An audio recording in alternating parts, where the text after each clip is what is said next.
All right, we're back, everybody. Oh. I didn't prep. Not too bad. That was fast. I didn't prep for the second part. Yeah, it's super fast. Okay. So that covers everything from the current, legacy season. We're very excited to have the winning team on next week after all this is unfolded. And I'm hoping we'll get to see most, if not all, of these matches on stream because it's a finals. Like, come on. But yeah, now we get to the anniversary part of this whole show. So we thought it would be very cool to kind of talk about all of the past seasons and especially the championships to really give people a sense of both how much has changed within the structure of THL, the different people we've had over the years, and just kind of a sense of like what it was like as far as the evolution of Legacy series as a whole. Because obviously, as we've talked about, Legacy was THL's very first series. It was how everything got started. We had an alpha, beta, and a kappa season, and it wound up being a pretty big hit. And now it's crazy to think we now have Legacy, Hero, Pro, Wild, and now Battlegrounds. 5 series. So many formats. That's kind of insane, but I love it. I love it so much. And we're going to now take the time to kind of briefly discuss each season. I will wait until season 6 to really chime in because that's when I'll start being able to actually. But and I'll let these guys really focus on like talk about what things were like, what were some of the main rules changes, and just kind of overall talking about what it was like to play at the time. So, with all that said, let us start with the alpha season, which I think is the only season that we don't have a screenshot for. Or do we? I forget. Correct, we don't. They were dark times. Because there's really no.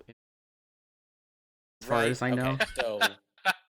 But we have some people here who. We have people who played in Alpha. Is there anything about Alpha season that you all want to mention? Let's start with that. So Slimsch and I did both play in season Alpha. We were on the same team, which was the Gozu Casuals, along with Jedi Ninja, who was the creator of our fantastic Team Hearth Legends. And season 1 was definitely a test run. You could say. There were a lot of problems and issues, but we got through all of it. Obviously, we're standing here today. It was won by the Harry Generals. Yeah, they had Beer Day on there. They had Beer Day. Oh, yeah, exactly. Cool. Beer Day was an OP old player. You'll be hearing about him quite a bit in the upcoming reviews of the next couple seasons. But Beer Day was a very fantastic player. Ended up winning it for season Alpha, and that's pretty much all you need to know. Don't need to know. You communicated only through email and sparing Facebook posts. Well, I do want to get into now. Here's my question because I might as well ask this now. I'm looking at like with the later seasons and for the first couple seasons, there's a rank listed by the players. Is this like do they do things like the way they do with Pro Series where your rank the seed you play in is based on your record, or how does that work? I believe it was always PR, right? Yeah, there wasn't true PR. It was something kind of janky. I can't even really quite remember. Yeah, it was a PR system that was set up by just Jedi and one of his close friends. And so it was a little bit rudimentary, but it was a PR system. The ranks were not relevant to anything really. The PR was still what set players against one another. Okay. Yeah. Fair enough. All right, so that kind of covers season Alpha, or what we remember. Yeah, let's actually, move on to on Alpha, I think I was just subbing in Alpha. I don't know if I think eventually I kind of found a home in Gosu Casuals, but yeah. Yes. You subbed in because one of our players left, and you came in and took the reins over. Well, speaking of Gosu Casuals, let's talk about season Beta. Oh, yes. Now, I'll be honest, I do find it funny how I recognize more names in this than I would have expected. By which I mean I recognize like 4 people instead of 2. There are some killer names on this list. Obviously, Slimsch and I are on the same team here. On the Gozu Casuals, who did end up winning the championship that season. I will post a link in chat to our banner that I still have saved on my desktop. But there's some other names that you might mention if you're a THL faithful. Andy Rogers, pretty big one, was Yes. around for quite a while. Flux was around for quite a while. Narconis. Do you have anything to say about this one, Slimsch? Well, I got carried in the playoffs. I didn't win a single game. You guys brought it home for me. Yeah, it was just Andy Rogers is just a classic diva kind of personality, very dramatic, very engaged socially. Jing Budo is just Oh, up there on the board with Jedi Ninja, and Adam was a personal friend of his. Yes, and Adam was always really cool on the team. Jing Budo kept things pretty organized. As unorganized as things were in the early days, there was some organization to our team, and and it yeah, was all over email at that point. Our that whole season for Gozu Casuals wasn't a Facebook group or anything, which is what we moved to later. We communicated all over email, and we had big chain emails about scheduling yeah. our matches and stuff with our captains CC'd on them, and a whole bunch of fun things like that. It was crazy back in the day before Discord was a factor. We would just like, I remember the first time we even just like had a Skype call with Cassidy, Yeah, D. Lyman, and others, and then one day I just like randomly hopped on Skype with Verde. He just like jammed rogue games with me and like taught me the ways of Valera, and yeah, just crazy old technology days. Very different time, clearly.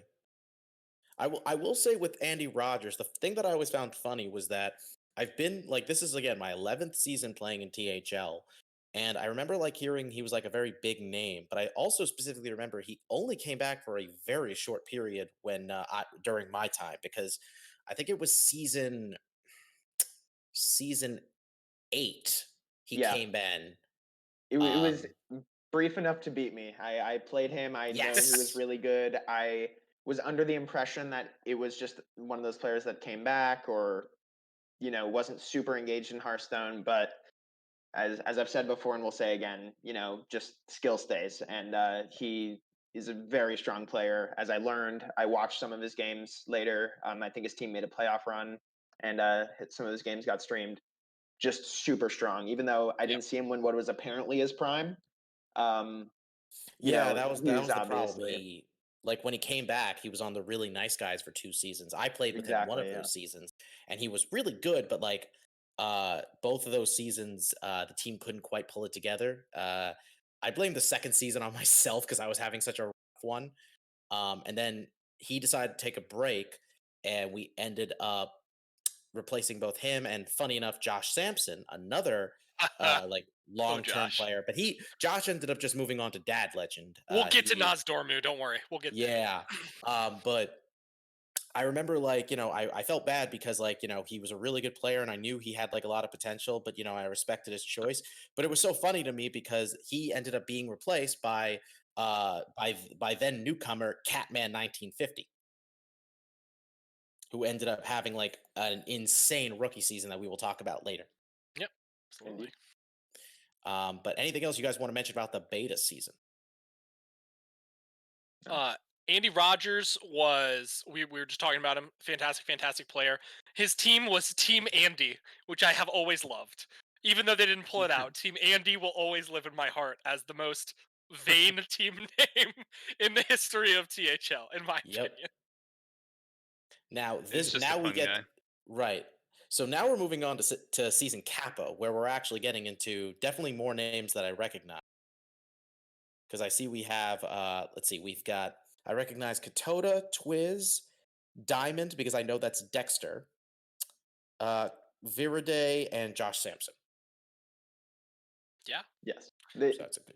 This is I do want to know who the Sacred Jew is, because I would not have mind making that my username in hindsight. Yeah, there were some great names and names that I recognize. So I'd say we're getting to the area where when I entered in season 5, there were rumblings, there were fossils of seasons like this. I'd known that there was a great team. I knew I've heard legends of Clark Kent and Viriday, and I'd say this was definitely this season at least was in the conscious of the league by the time I came in, and so the team looked really strong. I know that Katoda and Twiz were both very strong players. I ended up playing both of them. So this team that really just put them down in the finals, their legend was lived up to, I suppose. Slimsch, I'll let you take the first talk on this one. Oh yeah, I mean, Archon Storm was just, and the name Archon Storm even shows you how old school this was in the land of Hearthstone. It was a combination of Team Archon and Tempo Storm. So they had that little rivalry thing going on before there were any proper Hearthstone esports for the most part. All those indie tournaments and stuff that the teams would go to, and yeah, I mean Clark Kent. This was the first season we did an MVP award because Clark Kent was just dominant. I don't think he dropped any matches, and if he did, it was just like the one. Yeah, So he played nuts that season. He played Clark out Kent was insane, and yeah, Verde and Twiz had a really close one there. They were just crazy. Like to play a lot of the same decks. Although Verde didn't submit it there. I guess they were both like freeze mage nuts. And yeah, Vendy of course was a card game veteran. And yeah, I mean, same for Josh Sampson on the opposite side there of Diamond. So, and Hertz Donut was like one of the crazy 4 seeds ahead of. Hertz Donut was the original PR cheat 4 seed. Yeah, he was the 4 seed that everyone wanted on their team because he just beat other 4 seeds. And whenever he moved to the 3, he immediately moved back down to the 4 and would just perform in the 4 again every single time. It was crazy. Dexter Diamond has not to be confused with the Diamond in chat. Not with the Diamond in chat. No, different Diamond. Has one of the best THL stories of just resilience. His team's Synergy was a staple of THL for a long time. And not just a staple of it. He lived in India. I don't know if he still lives there or not, but he lived in India. So the time zone differential between he and his teammates was often very large, and they still made it work. And ended up having people from a couple different parts of the world play on the American server for THL. So hats off to him. He did a fantastic job in this season. Unfortunately, falling short with Synergy to Archon Storm, but Archon Storm, as you'll see later on some of our lists, was a very, very strong team. Yeah, I think back in the day too, Verde and Hertz Donut were like the 2-man show for Salty Saturday, and that was those were the only matches we ever had. So I'm not sure what we did for these matches, but yeah, they were solid. If you are interested in any of the old matches that we are going to be talking about, a lot of them still exist on our YouTube channel. If you go and search Team Hearth Legends on YouTube, you can find a lot of these matches we're talking about, as well as a lot of other old fun content that you might not have known that area of Hearthstone existed. It's always fun to go back and watch it. You can also find my voice from when I was like a freshman or sophomore in high school. So I was going to say like. But yeah, so Archon Storm, Team Kappa champions. That was a pretty exciting one. Now we move on to the first official season where we actually start to have a PR system very similar to what we have right now. Oh, I'm sorry, I want to cut off for that. I had a question about how things worked with the classes in Season Kappa because there's only 3 classes. No bans. Okay. Yep. So, sounds good. At the time. And Alpha was even maybe even Beta also Last Hero Standing. Alpha and Beta were both Last Hero Standing because Conquest did not exist yet. Oh my God, Leumer, you were actually right about the YouTube channel. There's matches from April 2015 here of the it's the same YouTube channel. I uploaded a lot of the content onto there during that time period. True. We've got the Grand Tournament card reviews. Yeah, that sounds awesome. Oh my God, there's a Season Kappa Week 7 match between Jacksox and Leumer. Yeah, there is. He brought Mech Priest. Don't watch that match. Wait, what? It's absolutely awful. Maybe watch everything but that one. But moving on, we'll get past that. Oh my God. So it looks like Season 1 is the first appearance of Team Rank 5. At least in the finals. Had Team Rank 5 existed prior to Season 1? And for that matter, had Noob Central existed prior to Season 1? So Noob Central, yes. Yeah, Noob Central did exist, but Team Rank 5, this was their first incarnation of Team Rank 5. There were Cassidy played previously. I'm not sure if he was the only one. I think he might have been the only one. it was Cassidy. It might have been Imbolc too, played previously, but they ended up on a team together with Cassidy, Imbolc, Mange, Captain Murdoch, and Jesus C. And you will be hearing about them quite a bit, I'm assuming, throughout the rest of our seasons. They were very impactful gentlemen that graced our community and scene, and I'm sure that we will discuss them further as we go through this. Oh my god! Probably right now. Look at Alec. Look at Alec. Oh yeah, look at Alec GW Podcast. For those of you who do not know, Alec GW Podcast was a host, the host of the Golden Wisp podcast, which later has a THL team of its own. But We will now talk you about might it. know him as a card designer for Hearthstone. So he has gone up a little bit from our humble beginnings Just a little bit. of THL. He has graduated to be on the actual Hearthstone design team. He's awesome. Follow That's him the on best Twitter. team ever. Yeah, Oh, yeah. seriously. Oh, yeah. Objectively. Yeah, they make all the content. They also did beat Team Rank 5, which is Yeah. big to note because Team Rank 5 came out swinging their first season. They were very into it and very prepared to want to take home a championship, and unfortunately fell a little bit short to Noob Central, who Cutthroat is one of my favorite THL players. Was very, very strong that season, and did to take it down to the finals over Imbolc as well. Yeah, no, it's interesting. I haven't heard of any of these bottom three seeds. They all take wins in the finals. It seemed like a pretty strong tournament victory, and too bad we didn't get to see these guys. Yeah. I was going to say, I recognize every single person from Team Rank 5. Yeah, exactly. Yeah. They were, like I said, they were very impactful on the community. There used to be an old THL Discord that was not this THL Discord, where we had a voice chat that was very, very active for quite a long time. Probably a period of 1 to 2 years was incredibly, incredibly active, and Team Rank 5 was often found in their entirety. Right. But yeah, they were quite a team, and Noob Central was both of these teams for a very long time were mainstays of THL. Yes.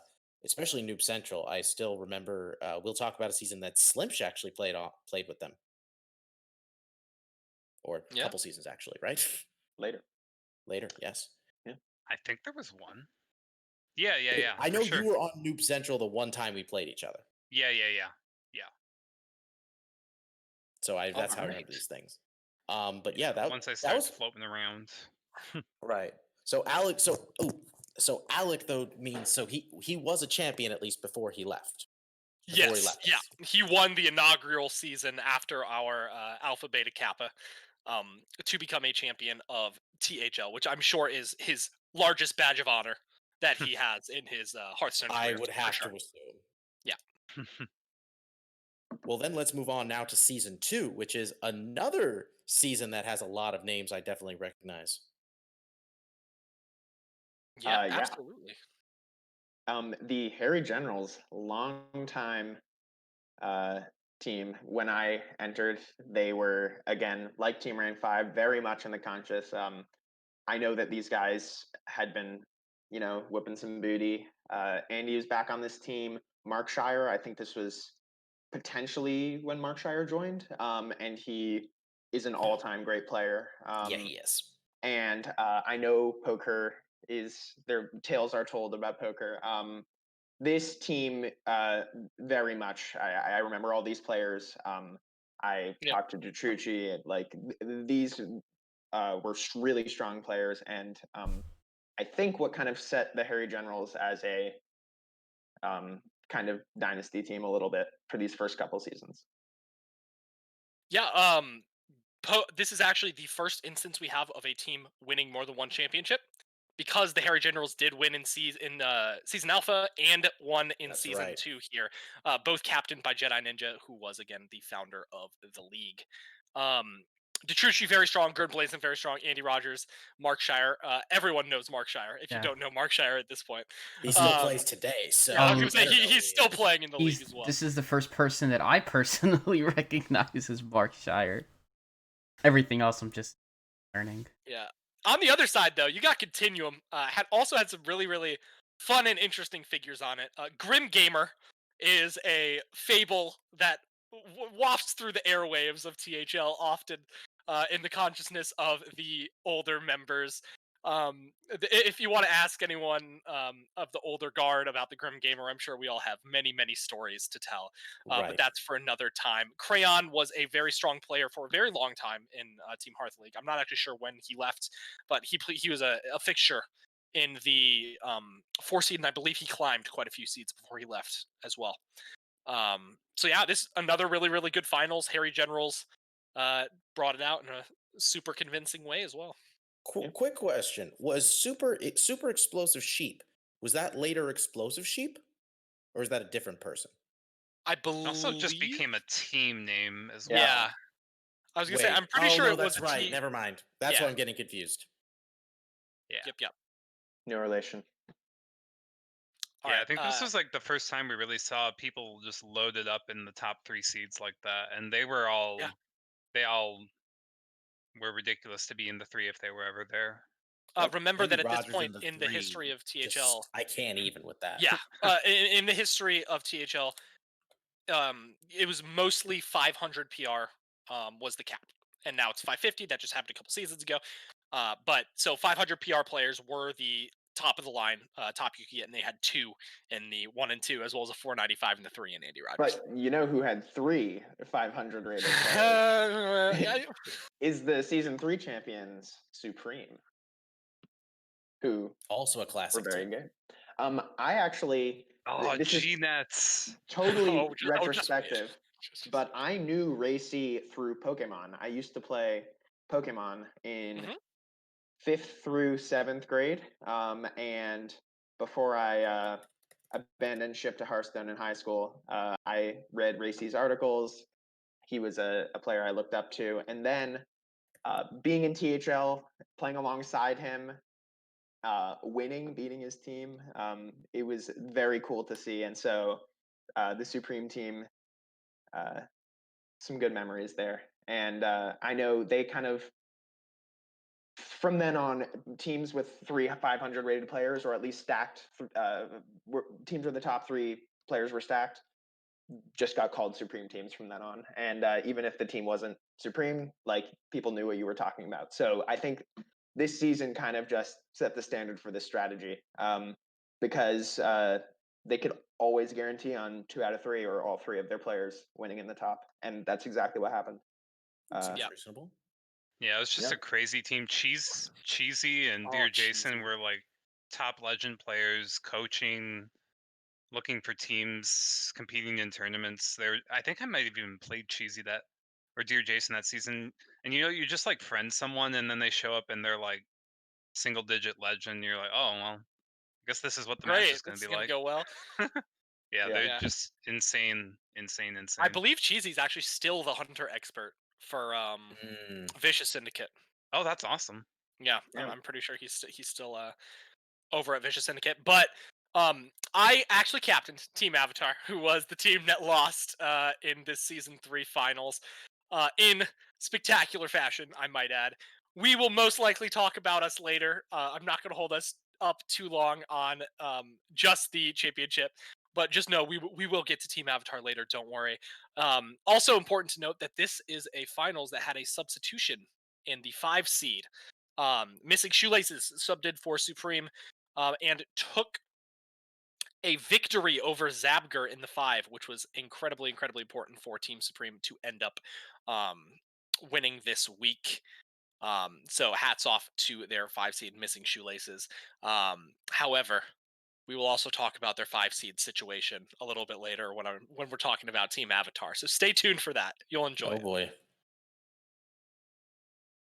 Season 4, 2 Titans collide. Harry Generals and Team Rank 5. We've seen both of these teams before. I can tell you, I joined in this league. I joined that very active voice chat that Leumer had been referring to. And I will tell you, more or less, the 10 players that were in this finals that I presume you see on screen were kings. These guys were just really good. I knew all of their names. they killed it, and this was a stacked final, and Oh, such a I could great meta. feel it. I could feel it when I entered the league. That these were the top stuff. Yeah, it was, and the meta, like Slimsch just said, was fantastic that season. was like- It was a really good meta. It was the old gods. The initial That must have whispers been fun. of the old gods meta, because the development team might not have been so forthgiving with nerfs and buffs as they are currently. So when a meta like the old gods meta was figured out, it was pretty much the meta for a while. Hate to nitpick, but this looks by the bans like it was One Night in Karazhan, actually. Is it One Night in Because I Karazhan? see five Yeah, shaman there. true. Yeah. Hated the aggro So shaman. I Because it would have believe been. Oh yeah, that makes sense. Right. 4 Yeah. shaman bans or 3 shaman. Yeah. Oh, and then the Yeah. full bans on team. Might have yeah, come yeah. partway through the season. Yeah. But yeah, this either was way, crazy. The team rank 5 situation. I think we had power rankings running, and in the top 10, every member of team rank 5 was in there. I think at worst we had Load Lux that had, I think it was 11. I think they were 9 and 2. It's just Crushing. insane. Crushing. Like, it was. This all was all the work that incarnation. Team Rank 5 had put into Jesus C and Rogue, they knew how to. The expression was water the potatoes for the. It was water the potatoes. Yes. Lower yes. the seeds, and MB Because- Parker was an insane player. He was like up there with Cheesy, I'd say. And you see on the opposite side, Poker, Markshire there, and Jedi Ninja was no slouch. And Dag Randolph back in the day. Dag Randolph It was crazy for a nuts. 5 seed to hit Legend, but he did it. He was Yeah. insane 5 seed. There And was Bork also most very 5 insane seeds. at 4 seeded as well. Yeah, Just- most these 5 teams are seeds nuts. did not hit Legend. So I will say, I think I just noticed this, but Slimsch, I think you were the first person to ever get 2 championships in this series. At this point, I think so. yeah, I guess so. I believe so. Yeah. That's quite an accomplishment right there. Wait, Harry Generals might have. No, because Harry Generals, Were they 'cause completely different? Well, because they lost. Well, wait, did you say they won the first? Yeah, they won. They won the first one. Oh, wait, so then it probably would have been Andy Rogers. Then I'm assuming. Andy would have been on Team Andy at that time and not. Oh, then never mind. Well, I guess. you'd have Yeah, to I look up the think so. rosters. I don't know. So- I was doing pretty good up until this point. I was gonna say, if you count Jedi was the linking factor, but he won as a Mhm. player and then as a captain. So Gotcha. either way, first couple or first, which is awesome. But yeah, Good stuff. these team names were these teams were fantastic. Slimsch MV Parker was everybody's favorite first 2 seeds. You literally could not get better than it the majority of the time. And MV Parker was a fantastic player and a mainstay on Team Rank 5 for quite a long Yes. time, It alongside was- Mange in the captaincy. It was the best 1-2 punch in Team Hearth Legends history, and it lasted for 1 season, in my And then opinion. it was gone. Yeah, the PR was just broken after the fact, Oh. and then yeah. Also, Yeah. I'm going to be saying this in the Oh, second. I would say I don't think it was the best for even 1 season, because next season there was a pretty good 1-2 We'll punch. get to that, but I will say okay, all right. it's funny you mentioned that because I'm looking here and I see Bork and I'm like, wait, he was on a team before HSA? Yeah. I'm like, it's just kind of random to me, but we'll and the same thing goes with the next season 5, because we've got here MMI. Correct me if I'm wrong. I believe this is the first time, but not the last time we're going to be talking about HSA. This is the first time all 5 of us this season were rookies, and I can dive into a little story about HSA's inception if that's desired. So, I was a freshman in high school. I kind of liked Hearthstone. I never hit Legend, but I was just browsing. I browsed competitive Hearthstone, the subreddit. I saw a thing about recruitment for teams or whatever. I went in. I saw a stray post from a week ago. I just went into some random Discord. Through a mutual friend in the Discord, I met some random guy. His name is Sage. I'm sure you all know him by now. I'm sorry, I don't. haven't heard of him. Can you? And in that Discord, we met each other, chilled, realized that THL's season 5 had 18 captains and needed 20. And the 2 of us decided to do a team. So I recruited a friend from high school who I had just taught Hearthstone. That would be Scritch. He's God, a Scritch close was friend so from good real life. too. Yeah. We got a random person off of Reddit. I think that was JB. I think JB knew some friend on his friends list. That was Brewski. And the 5 of us just got into Discord together. Sage applied for captaincy. They needed captains. We got it. And the 5 of us, complete rookies, took on the war machine, so to speak. And I think it went great. We had a lot of confidence throughout. We kind of knew we were sort of outsiders. We had no idea what the strength level of the league was. We could have been way stronger, way weaker, about right. We had no clue what to expect. But I think the whole time we just really chilled with each other. We were really friendly, really practiced, and it worked out. I mean, the results show for themselves. I think this was the first 5-0 in any finals. And we never lost 3 matches. That is incredibly touching. It's true. Yeah, I think. However, there is one thing that I would like to say so far. The only reason that they made playoffs in the first place was because Sage ended up doing something that it has gone down in THL history as one of the biggest memes, but also biggest turning points in the ecosystem of the league. Sage did a technique that was then referred to as a dodging. So Sage ended up dodging me in a week of play in THL, which meant that he took a DQ win when we had scheduled early in the week, even though he had availability later in the week. So I was involved in a car accident. It was nothing serious, but I missed my match time on a Wednesday. Do you have that meme still? Oh, I don't have the meme. I've looked for it so many times. I know It's exactly like the what it Matrix, is. right? Yeah, so it was a Matrix meme, and it was King Julian was me, being Leumer, and I was being thrown over Neo in the Matrix, which was Sage, because he was dodging Leumer, of course. So he dodged me.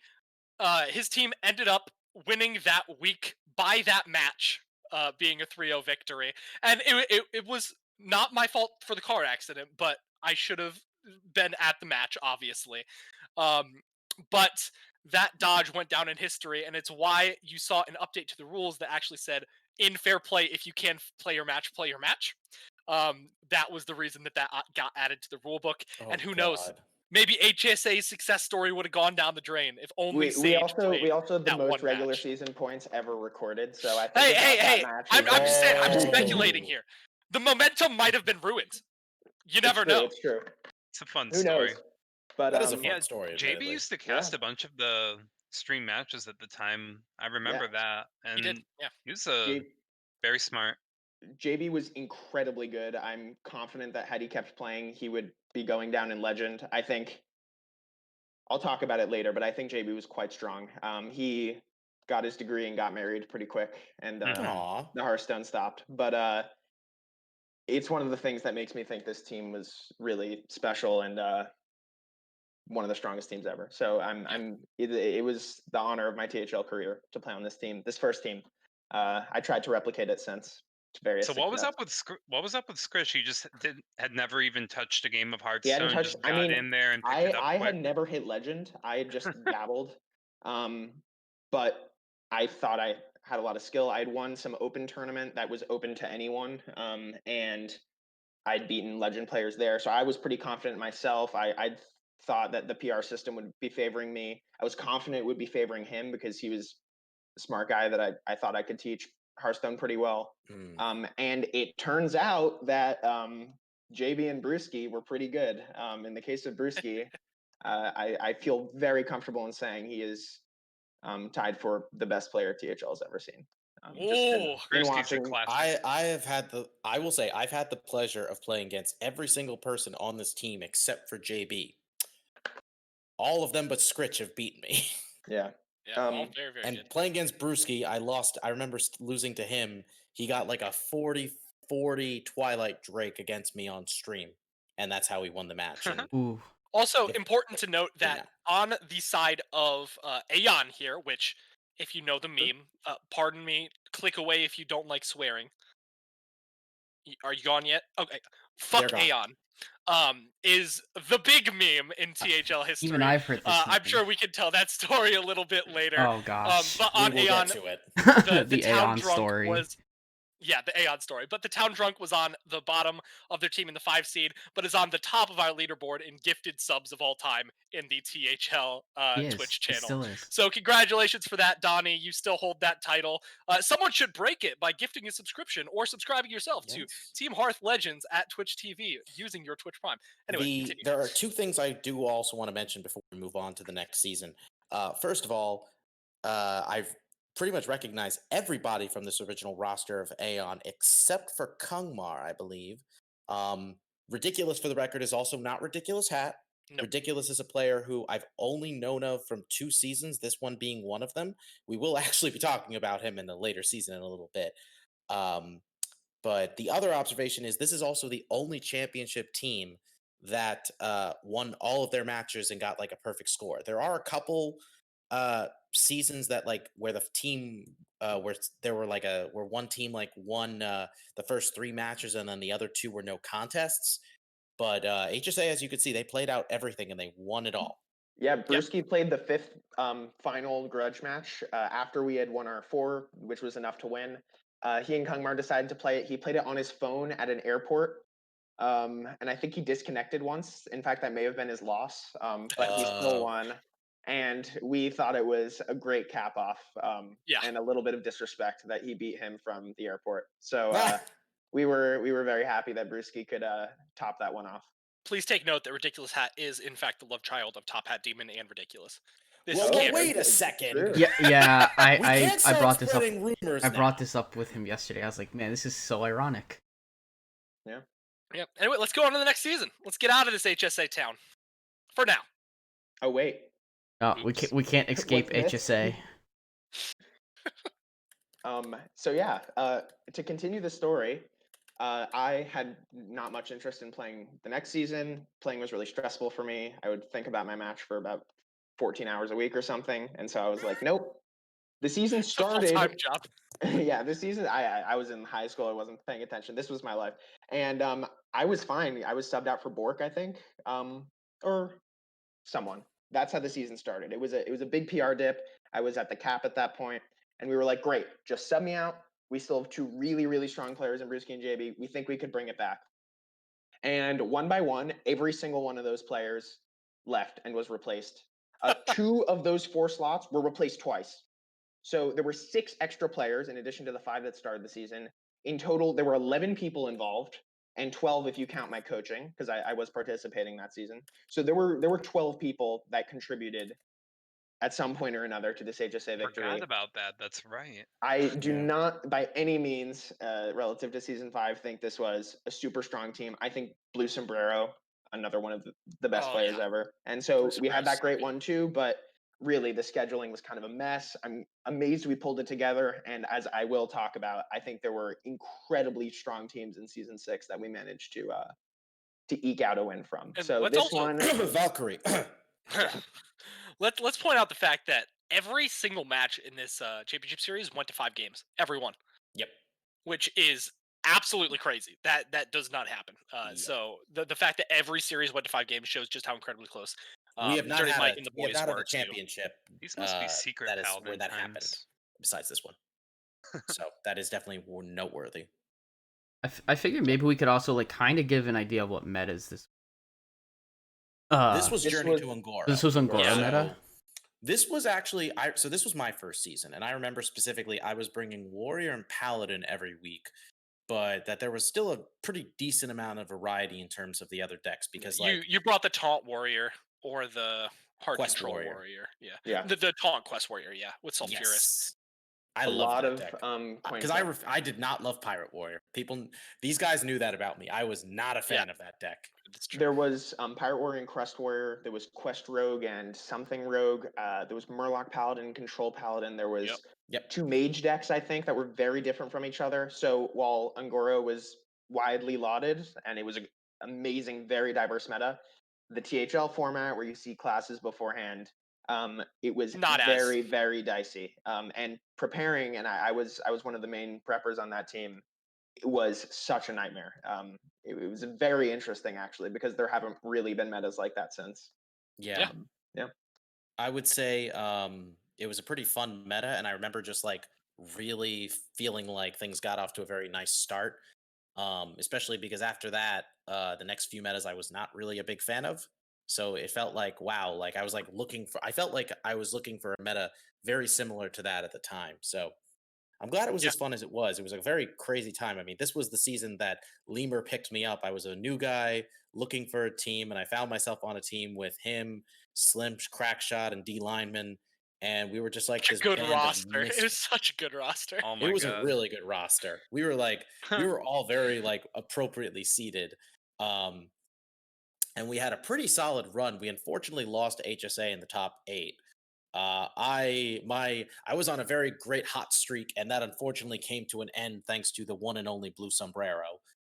He had my number. I should have known this was going to come to punish me. I brought the exact same decks from the week before, and the week before I think I had played. Yes, I played on stream against Hockey Boys, and Blue ended up watching that match to get a sense of what I played. Yep. And this was the first we saw from Dirty Mike and the boys, who put together a team with 5 players with roughly the same PR to start the season, and that was wild back then. We thought like it was the opposite of this like supreme scenario. They were very evenly stacked up PR wise. You see, there was a little bit of stratification by the end of the season, but the strategy worked. They got to the finals. They took HSA to very close finals, and we see more of all 5 of these players as we're about to find out, because I believe they make the finals next season. They Right. do. They do. HSA may have won back-to-back championships, 5 and 6. Dirty Mike and the boys made the championship 6 and 7 and didn't win either. So that probably feels a lot worse than HSA's 2 and 2 record. Going into season 7, Texas Stubbies versus Dirty Mike and the boys. Texas Stubbies did end up pulling it out with the team of Misadventure, Nate, Shunsui21, Osmonaut, and Mr. Mandingo.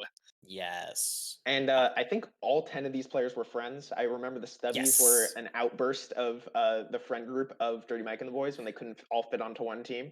So Well, even more so, Misadventure and Dirty Mike are married. Yeah. Yeah. Yep. And which a lot of people, myself included, didn't know at first. It's true. Misadventure had a crazy What a power season, that couple. one. Like, Yeah. Yeah, wow. this was quite a Played meta. very well. And Shunsui is just one of my favorite personalities of all time. Just Oh, he was great. Oh, he is. Just He's always in character, always on his Merrick Ishtar game. I am in the Shadow Realm currently. I got sent there week 1 this Ah, Yeah, still going to this day. I love yeah. Shunsui. I love Shunsui. Yeah, he's great. this was also though the last season of Alec. The last season Alec played in before he joined Blizzard. Yeah. Oh. He had his team of the Golden Wisps, who I am just going to briefly mention because they're not in the finals. This was a team that was pretty insane. They went on nearly perfect runs for both season 6 and 7, only to lose in the playoffs. In season 6, they lost to HSA in the I semifinals. think they had In Cutthroat season on the team. 7. What? Yeah. They had I think- Cutthroat on the team, I think, right? Yeah, they were they were doing super. Yep. Yeah. This was the season though they got Eddie on the team. Oh, yeah. You know, it was Grandmaster. the Fly Sly in the 1, Eddie in the 2, and then Alec in the 3. And they were extremely top heavy with Asuna in the 5. Yep. It was a crazy team. Yeah. Oh, Asuna THL still has Asuna THL as her Twitch. Oh, does. Even though she has Austin is not played amazing. He's amazing. THL I forever. She and Alec were the 2 people who got me into THL. Fun facts. Yeah. I plan on talking about them later. Yes, Yeah. we should. Oh But my I god, think this was the season of the bad hombres. The bad hombres! Oh boy. Yes. I'm just Okay. looking at it now by loading up some rando page where MB Parker, Mange, Smoked Salmon, Rogue. Yeah. my God. Team Break 5 had had dissolved their into the fun. bad hombres at this point. Yes, dissolved is The word. The I bad do- I do hombres. remember the Heck playing Boys, the Bad Heck Boys. The bad hombres were completely memes, Wait. right? That was the shtick. Like they only brought memes. Yeah. Yeah. Yeah, I'm pretty sure, and they actually won a couple of weeks. So This it was spread. but overall this was actually honestly in all fairness insanely close season because there wasn't any team that I would say really stood out as far as being like top contenders. The Stubbies and Dirty Mike and the boys were doing very well for themselves, but I felt like it was pretty close all the way through. Definitely. And I specifically JR, remember what you beat me week 7. I was on Noob. This was the Noob I Central did. season. I did. Yeah, these teams were crazy. They My were. mind is blown looking at all these right now. It was well. It was. I Oh, had Leumer, you were on this was the HSA. season I played. This was the I only was season I on played in HSA. This was like a pretty crazy one. I started off in the 3. I eventually moved to the 1. And I ended up playing a bunch of tough people in there, including Slimsch. I just got lucky that Slimsch drew patches one game. Yeah. I was on HSA this season after the crash and burn of HSA. Yes. That season I was my first checkout season. I just did not care. I did not help. I used to just prolifically. I was always in Discord. I was trying to help teammates. This season, I was like, all right, I'm gonna go in for my match, and I'm gonna dip, and I'm not talking to anyone. I had a pretty good season, but I the just team didn't suffered put the for work it for in, sure. and the team did not do so great. But yeah, it showed. We are mortal, and the Stubbies really, they took the crown. The crown was sitting there, and they came in again, new players. And well, actually, not that. Well, that's the thing. Not all of these players were new because Osmonaut and Misadventure had already played a season prior. It's true. Mandingo and Nate were both new. I think Shunsui was too, but I'm like trying to remember because I remember researching this team out of curiosity, wondering like if anybody had played before, and then I noticed Misadventure did play season 6. But they walked in with a ton of flair, and they whooped. Oh yeah. Yeah, absolutely. All right, and unfortunately, let's Dirty Mike and the boys, 2 finals in a row, 2 second-place finishes in a row. Yeah, and they would not return in season. No, but they're still around today, so that's saying something. It's true. All right. Now we get to talk about the one season where my name is relevant at all. Finals discussion. Yes.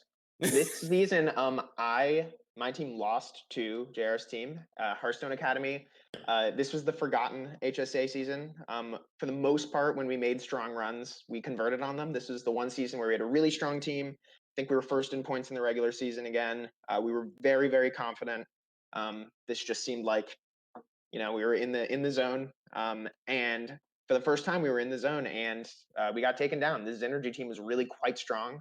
For the record, you still beat me twice that season. It's true, but you had a pretty good season that season, I remember, and you had Imposition, JR, Crovan, and Boom Boom Hall in the top 4, all roughly the same PR. It was a kind of pseudo Dirty Mike situation, and I remember just whoever was in like 3 and 4 among those players, they would always crush. And so in the playoffs, that was Crovan and Boom Boom Hall, and as you see in these finals, they took their wins. But the Spicy Boys, more new players, with, again, a very top-heavy team, ended up taking the dub. Important to note that this was the season we transitioned to Ragnaros League as well. Yes. It was Ragnaros and Sylvanas starting on season 8. And pointed out in chat by Casey, this was, I believe, the season that Thermic Whims just smashed the regular season and then did not make finals.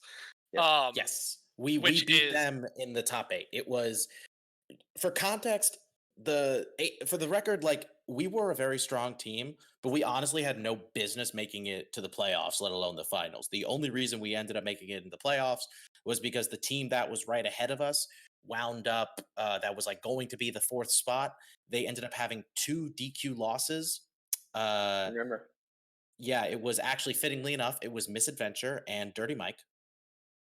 I don't know what happened exactly, but they both DQ'd, and suddenly that gave us a huge like window to actually pass them. But we still had to have a huge week, and we ended up getting 18 points between our 5 matches.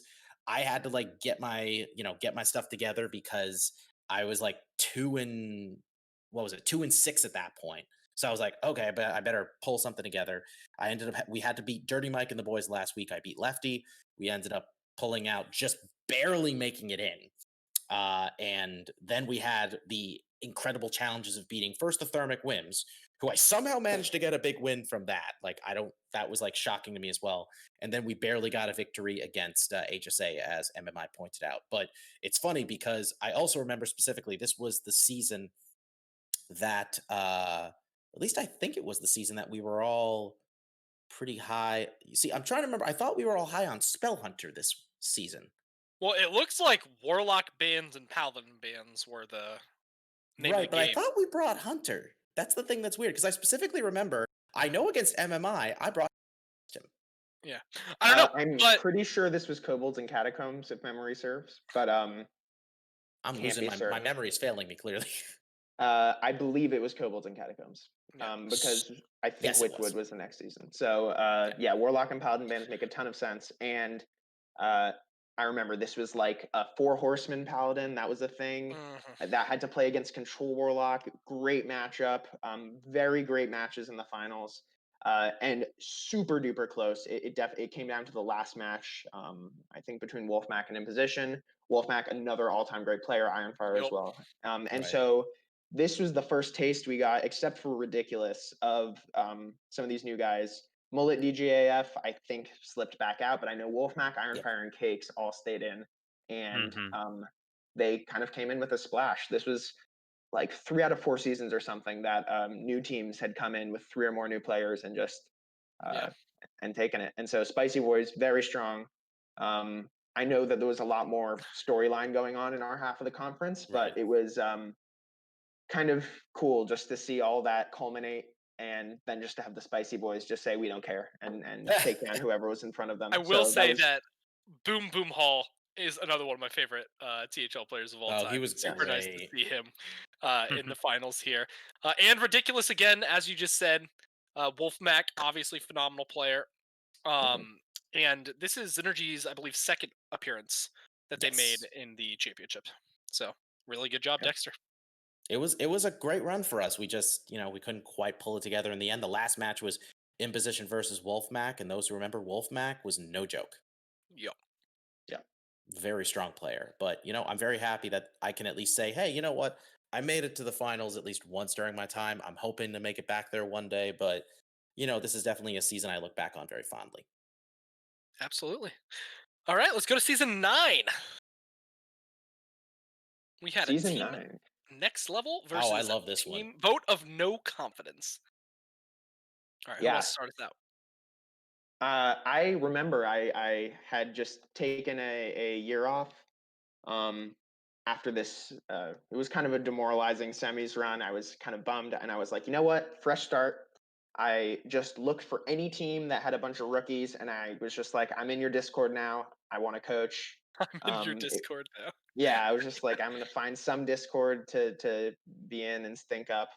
I ended up coaching Serenite Pain Gang, who was a lot of great guys. They ended up making the finals later, as we'll cover. But I had a great time with them. I coached rookies, which is still my favorite thing to do in THL, much more than playing. Playing stresses me out.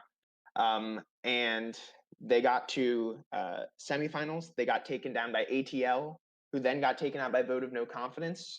Vote of No Confidence was a very local team with a lot of active players. And kind of similar to the season before, like this whole conference had built up, and I was invested in this conference because of Serenite Pain Gang.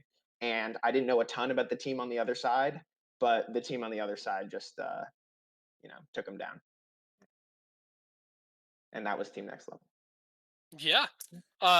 Team Next Level played really, really well that season. And They did. coming in, I believe, if memory serves correctly, Tavern Talk no one on Tavern Talk predicted Team Next Level to win. Everyone predicted them to lose. So the fact that they came out and won against a team as stacked as Rabobson, Steffi Brasky, Hockey Boys 3, who I think this is his first appearance in the finals. It is. And he played for quite a while before this appearance in the final, if memory serves. Yep. So Hockey is great. Also appears, and then AO in the 5 seed. So hats off to Team Next Level. That was a truly phenomenal season.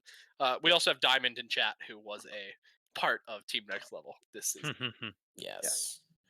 honestly, it's nice looking at this roster and being like, oh right, Jedi and Jamie's awesome, and yeah, like I recognize this is like one of the first instances where I pretty much recognize every single person as being a pretty like they're not just like a somebody who played in THL for one season. Like everybody here is pretty recognizable, I would say, in some form.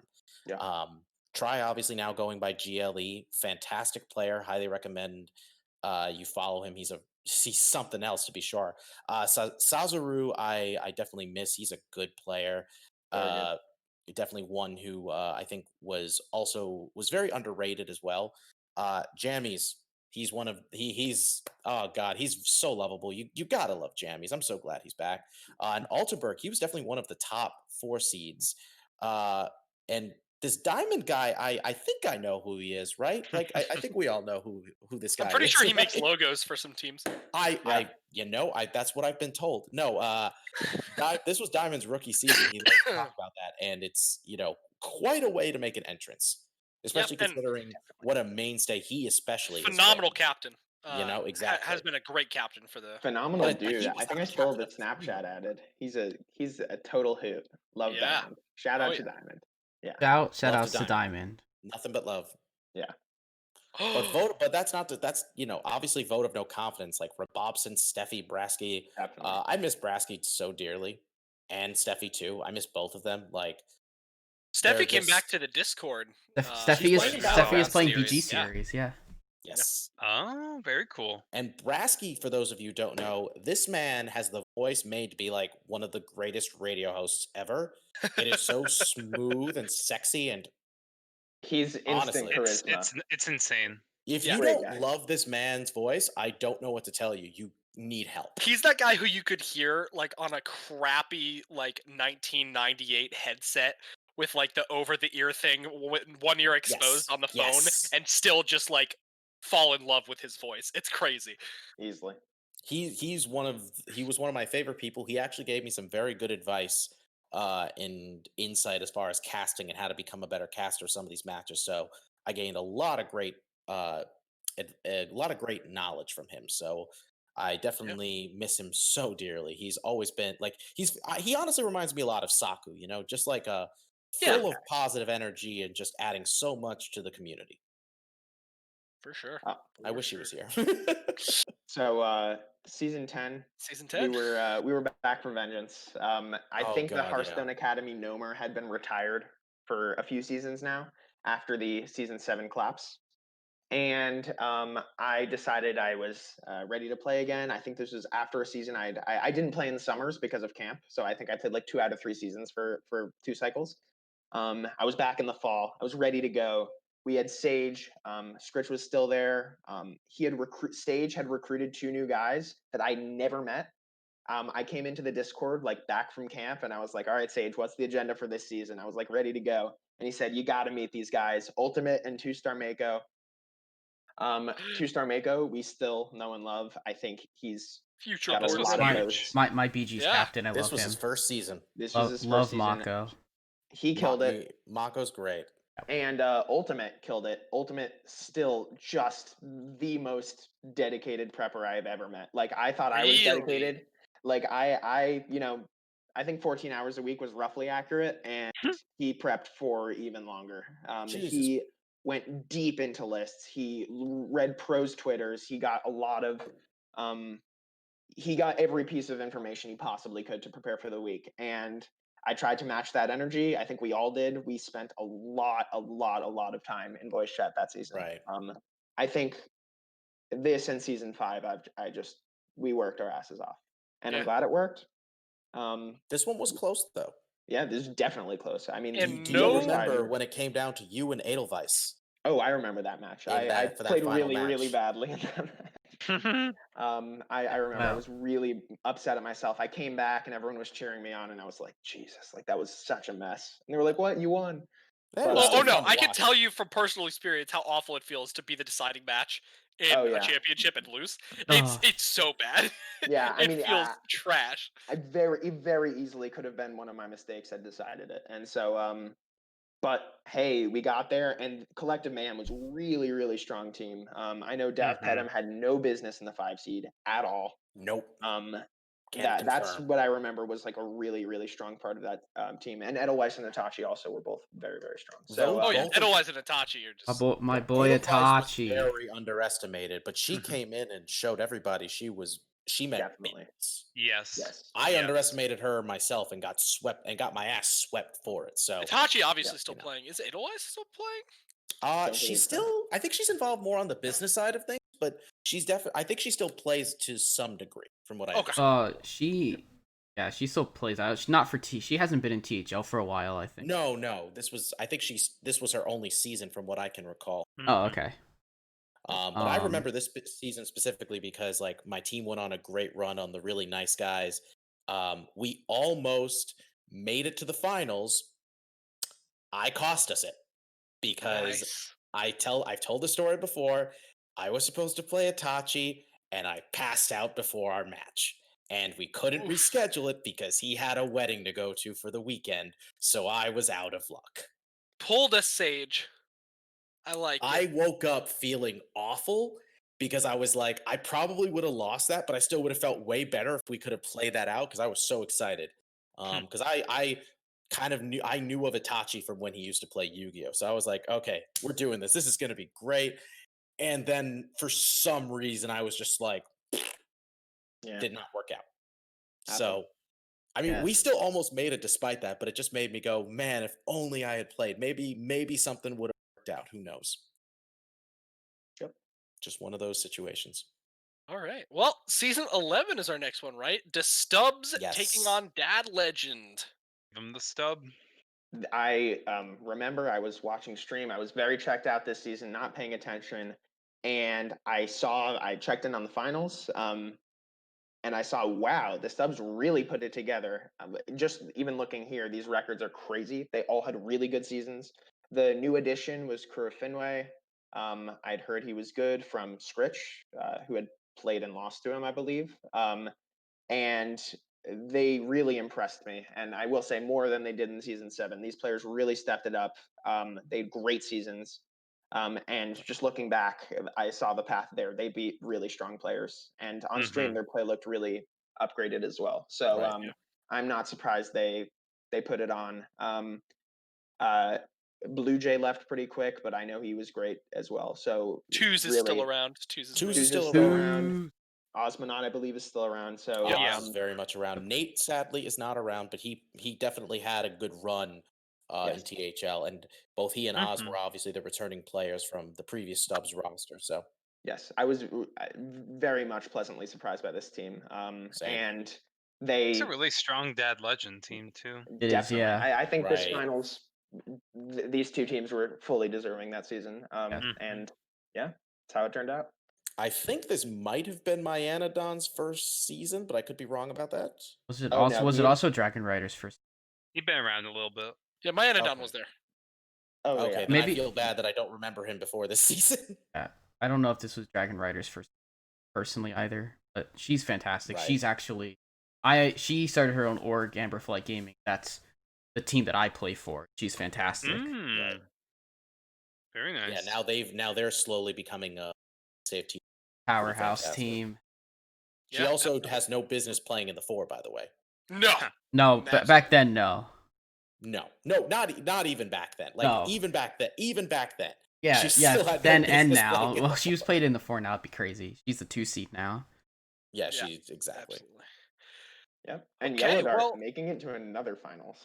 Yeah. Yellow Dart was a powerhouse. Yellow Dart is fans. I love Yellow Dart. He seems like a great dude. Through HSA, but he's never with Dad Legend.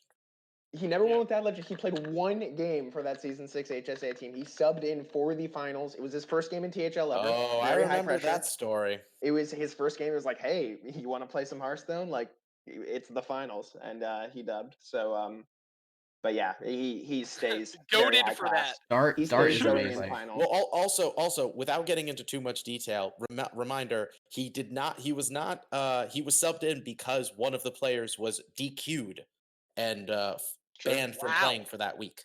Yep. So he came in clutch, and he stays coming in clutch as we see. Fantastic. Another Dad Legend appearance. Yeah. Well, next season 12, we've got Lion Den Warriors versus the Serenite Pain Gang. Yeah. So I'd Hanging. been. Oh my god, there's so many names here. It's crazy. I know. Yeah. There's a lot. Yeah. I'd been friendly with Coles and Dande and Darkseid through this team. I knew he added on Black Magic. I knew he added on Freeloader later. And I think this team is another team like Pod People that stayed with the 5 players a couple seasons in a row. I was really happy to see that Coles and Dande were putting it together and doing good things in the 1 and 2. I was really happy to see them in the finals. I had fond memories from that season I was coaching. I was sad to see that they lost. But as I didn't know the players that they had lost to when they lost to them, it turns out the Lion Den Warriors were some extremely deserving winners. As you saw, they went 9-3 this season. And so very strong season. I think they were an incredible team, honestly. They started off very strong. They were definitely big competitors, especially with Plants playing in the 1. I think this was back when I think this was right after he had his major playoff run, if I remember correctly. Yeah. Something like that. So he was especially being hyped up. And of course, yeah, they were this was a team named after the befallen Lion Den, which I thought was a really nice gesture. I think that kind of really brought everybody behind them even more than we already were. Yeah. And board they did him resistance good. fighters. Board resistance fighters. Yeah, Plants and Lyndon had been there. And yeah, Plants is just incredible, and same for the others on this team. Just crazy. He came back just this past season, so I'm glad to have him back and that he's sticking around. Just a really cool guy.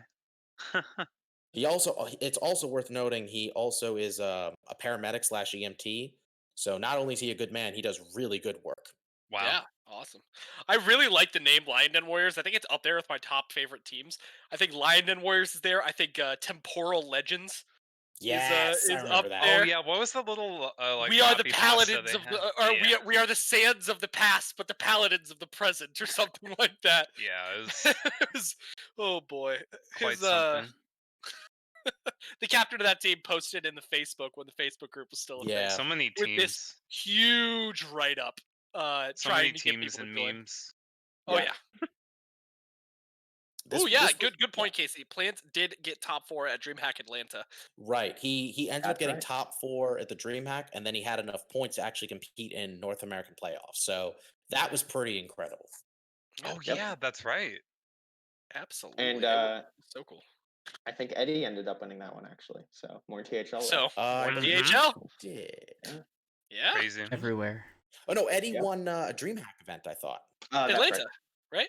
DreamHack Atlanta? Yeah, he won DreamHack Atlanta or something, yeah. Yeah, I think it was Eddie won DreamHack. Oh, from the DreamHack. Yeah. That, I thought they meant from Plants yeah. That's right. We had 3 THL reppers. Plants beat. That's Try, right. We had Try also made it there, so yeah.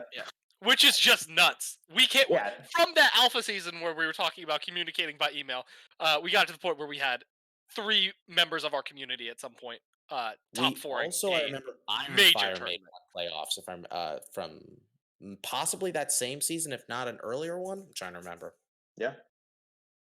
all So right, pretty good stuff either way. Yeah, moving on to season 13. We are getting close to the end here. Tap Last is the champions, and they beat the 0-3 at this point Dad Legends. Yeah.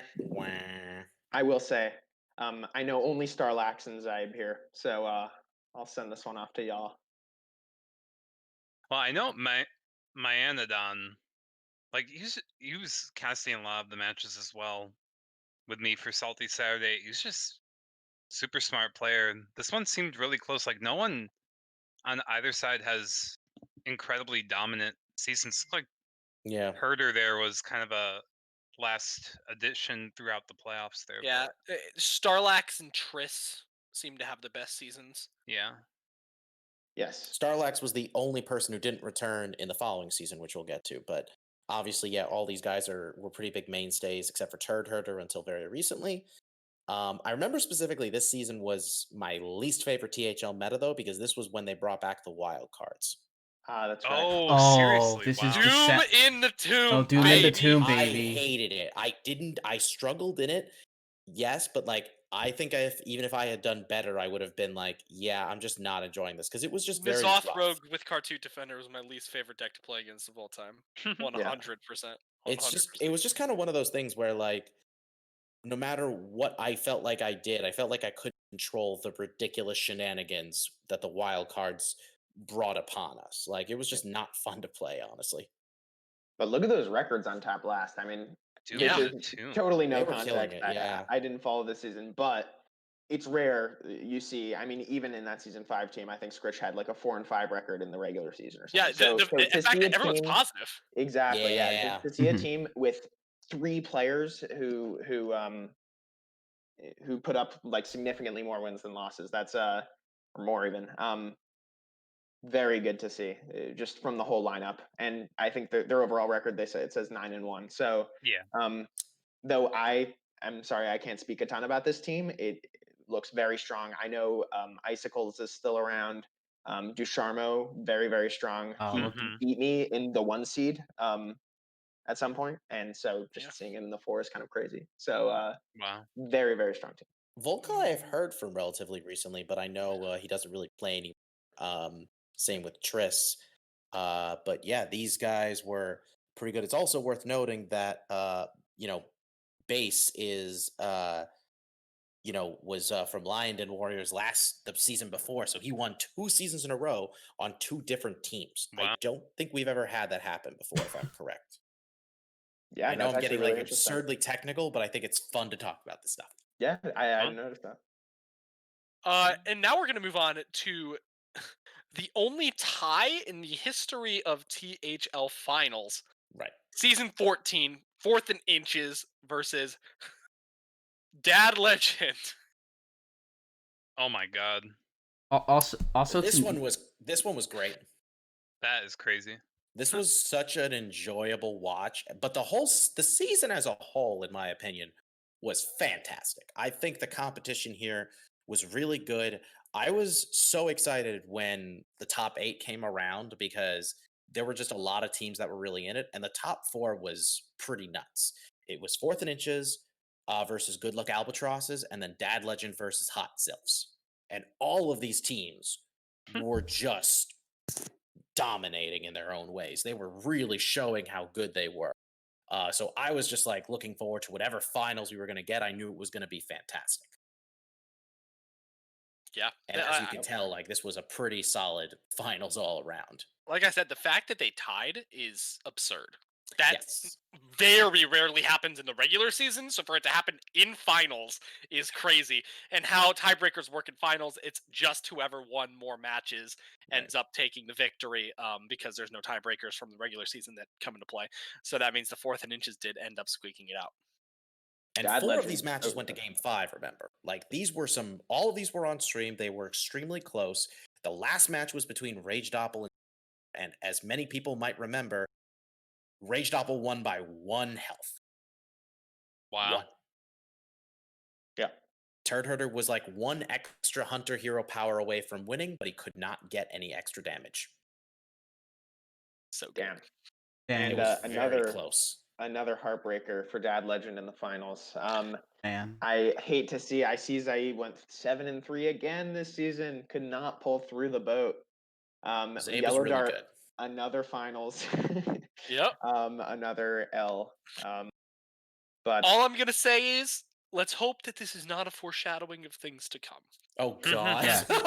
Well, this Dad Legend team is the current one is pretty much exactly like the prior season team, except new 5 seed with clarity. Well, it's also a new 4 seed because No, Starlax isn't a 4 for this current iteration. From so the Bill 13 team. Snyder's. From the 13 team, not this one. Oh, from the previous one. Yes. This was exactly the same except for Bill Snyder over Starlax. Yeah. And Bill, of course, ended up having the best season out of all Bill of them. Snyder. His match against Super Murloc was pretty crazy. Yep. Super sub. Nobody was expecting Super Murloc Super to win Murloc. that one, and he pulled it out. So we're going to our last season that we have on here before we get to our top 5s and honorable mentions of our favorite championship teams of all time, who you will have just heard all the stories of. So we've got the winners of last season, or is it last season, or was it 2 seasons? Yes, this is last It was season. last This season, is the right? prior season. HSA, featuring Baystink, Ghost, Boozosaurus, 2-star Mako, and Sage against the Blood Bloomers. Most of these teams are exactly the same. The only change is obviously Doings on Hearthstone Academy, and the only change for Blood Bloomers was Silver left, and they brought in G-Kick for this season. Yeah, literally only the 5 seeds changed with these teams for this season. That's what's kind of funny about it. Yeah. For me, I mean, hard to believe it for myself, but I actually played in this season. I Yes, you did. I realized so quarantine was happening. I needed one more season for Hall of Fame, and I was like, get sure, it. Yeah, I let's do remember it. Get that. it, man. I joined a team. I I forgot about that. autopiloted. I kept to myself. I went 4-4, pretty respectable. And then the second we were out of playoffs, and this was in like week 7 or something, I was immediately in the Hearthstone Academy Discord. I like knew they were going to make playoffs. I was like, we played them in week 6 or something. And Yes. I was like, okay, I'm done. Like, no more allegiances. We were out. I was in the Allegiances are Hearthstone Academy broken Discord. right yeah. now. Done. So as a player, I was out, but it was great to see them. And just as eye test went, I was very confident in them. I thought this team is definitely the strongest. I knew that there was another really good team, Good Luck Albatrosses, that season. There was another team full of rookies that was doing really well, Murgle. Yep. And my jury was out on them, but I had yet to see them play on stream, but they looked strong on from their match results. But I was still pretty confident in Hearthstone Academy, and I kind of re-enter society to realize that they're actually underdogs for these playoffs. Yep. But I kept full confidence. I knew that they kind of knew they had the points to make it, and I knew they would put the heaters on. And I joined and started preparing with them, and so we put a pretty good playoff run together. And we believed. They eked it out Ghost again. beating Sanguine here was so massive for It was the huge. outcome of the series. Oh, Sanguine! Who came Yeah. and played League that one time? Oh my god, she was so awesome. She was. It was a Yumi, and I would die with the Yumi on me, and I was like, "Go to the turret! Where's the turret? Oh, Sanguine! You are a treasure. What was with the class? She's The great. class selections were so different here. Like no Demon Hunter over there, and Rogue. Because so the problem was like this was in a very weird place because of this was right after some big like nerfs to Demon Hunter happened. Demon Hunter, like towards the very end of the season, was falling out of favor for people because some people were thinking like, "Oh, how good is it really?" Like some people felt it was just safer. This was after the Warglaves nerf. So yeah, this was after War. This is post Warglaves. Exactly. It was the Warglaves nerf that really kind of made people like, "Oh, what do we do now? Do we still bring?" Yeah, this was Bone Chewer Brawler, like this was Brawler. bottom of the barrel Demon Hunter. Wow. Yeah. So what? That's crazy. It's so close. So what Druid decks would what Druid decks would these? Would this have been like Big Druid? Or no, Mount Seller Druid. Oh, that's right. Dang it. Mount Seller. Oh, see, I just blanked that deck out of my life because I hate it so much. I know. And that would have been. I'm guessing this was Highlander Hunters. Highlander Hunter and Highlander Mage. Yeah. Probably yes. Galalock. If you were bringing Mage last season, you were pretty much bringing Highlander Mage. Yeah. And then of course the classic Enrage Warrior or Egg Warrior. Yes. They got all 5 bands on the side of the Blood Bloomers. Yeah, this was crazy whenever you see a team. This was like the hard. I've considered this season to be the battle of the underdogs because neither of these teams were particularly hyped. Hearthstone Academy got off to an 0-2 start in the regular season and were still doing modestly well for themselves, but they definitely had like to really pick up the slack if they were going to put themselves in a good position. And even when they started to pick it up, they definitely weren't one of the most they definitely weren't a favorite to win by any stretch. Blood Bloomers were in a very similar boat, but Hearthstone Academy had like a pretty solid like foothold into playoffs by the end.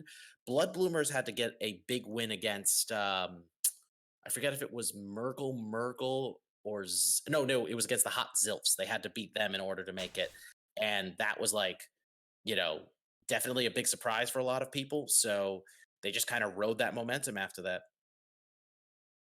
Awesome. I mean, stuff. that's everything we have, right? That's all 15 seasons up to date for the legacy format Yeah. that we Crazy. just ran through. 18. And now for the 18 seasons, yep, including the first 3 there. So now, without further ado, we have some rankings for the top 5 teams of all time as we see them, as well as some honorable mentions. Of course. So, Yes. first off, we've got Me, Myself, and I. Should I go through the honorable mentions first? Yes. So my 2 honorable mentions are Team Golden Wisp during season 6, or potentially 7. I'm not sure. It was the Fly Sly era, and as much as I love Alec, as much as I love the team, I kind of just want to talk about the Fly Sly, because Well, Fly Sly played on both seasons. he did play on both seasons, yeah, and I just kind of want to plug this because he ended up focusing on his studies, as I am now. But just based on the eye test, again, obviously we've had very accomplished players. We've had Soyeon in here, or Eddie. We've had Glay, who's also very accomplished. But just from what I've seen and from the play that these players had in the league, the Fly Sly is the best player to ever touch this league. He was unbelievable. I think every single play I either agreed So- with, or when we disagreed, I thought it was brilliant, and I wouldn't have thought of that. He was one of those players that made Hearthstone not just seem like a game of not messing up, but of also being creative and making your own resources. And for the most part, Hearthstone is a high pressure game where perfect play is possible for humans, and you just have to not fuck up. He really put a clinic on, and for a long time he was the only person that ever swept me, and I completely deserved it. His decks just beat mine, and I usually pride myself on the prep, but he outprepped, he outplayed. This guy, really something. I hope that his streams are still up so that you can see him. But yeah, that's the Flashlight. And the other honorable mention for me is Thermal Whims. These were some of Brewski's best Yes. seasons. I think the second season on the Thermic Whims, he went 9-0, He did. which he fully deserved. I think I mentioned these two because they're the only 2 perfect players, I think. And at a certain echelon of Hearthstone, at like the Hunter race level, you can, with full confidence, expect no mistakes from some players. And these were 2 such players. They just knew their decks, and they just played really well. And so just from a competitive standpoint, they're 2 of the players I'm fully confident and can confidently say were just a level above me and would beat me. And they deserve it all. So I'm sad that Firefly could not take home a ring in Legacy. I think he did in Hero. He did. But yeah, these were some great teams that didn't make it. As for my top 5, I have, for lack of putting 4 HSA teams on here, because I would, because of favoritism, I have the Stubbs and the Spicy Boys. Both of these were actually, no. The Stubbs, when they won in season 11, were known entities. They were players that had some success, and then they just had a crushing season that they put together. And that was really fun to watch. And I also think, as they were playing at the time, they were very, very strong. Spicy Boys, a lot of new players, they came in. Their stream games were very, very strong. And they looked really great. And I also have fond memories of Iron Fire and Wolfmac. So I put them there. I think our Hearthstone Academy team in season 10 was very strong. We worked really hard that season. I think we had a lot of confidence, and I'm very happy that we got to prove that. So they were my number 3. Team rank 5 in season 4, I wasn't even here for, but I knew that the players were incredible. I ended up seeing that the players were incredible. Those 5 on a team must have been insane. They won in a very competitive season. And as I mentioned before, their presence really was felt when I entered the league. They had kind of just shown that they were the big dogs. But HSA, team full of rookies, ended up taking them down. And I put this team at number one, half because of nostalgia, not half, a third because of nostalgia, but mostly because I genuinely think, pound for pound, this is the best set of 5 players that's ever managed to get on the same team. I think JB was very, very good. I think he's about as good as I was, and if he had kept playing, people would see that. Brewski was Brewski. And I think Scritch and Sage, though Scritch didn't have the dominating seasons that he ended up having, was a player of really high class, as he ended up proving. Sage, definitely a little bit better than 4 seed, as he ended up proving. So both because our records were good, we won, and because I just think the actual skill of the 5 players was really good. I put them at number one, and obviously I'm biased, but I just think that's as good as we'll get in terms of PR cheating and the league's history. So I put them at number one. All right, moving on. Very We well have our said. next person, which is Mr. JR himself. That's Mr. Jugglerlaw to you. No, I'm kidding. Yeah, this one was honestly really hard. I didn't have as many from as everybody else, but this was still extremely tough to narrow down because trying to rank these teams was quite a challenge. For my honorable mentions, I went with my Synergy roster of Season 8. I loved playing on that team so much. I was very torn between this roster and the Valkyrie roster that I played with Leumer and Slimsch. But I went with Synergy because this was the team of mine that to this day has performed the best. And even though, again, arguably we did not deserve the run that we had, I still genuinely loved playing with every single member of this team.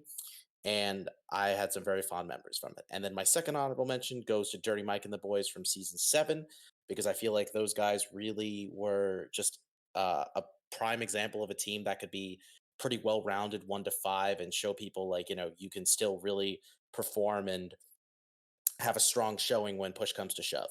And these guys got super close, of course, to beating HSA, but to beating the Stubbies especially. But I could have also put in the season 6 roster. These guys are just a very amazing team. Lefty's been my hero captain for a couple seasons. Love them to pieces.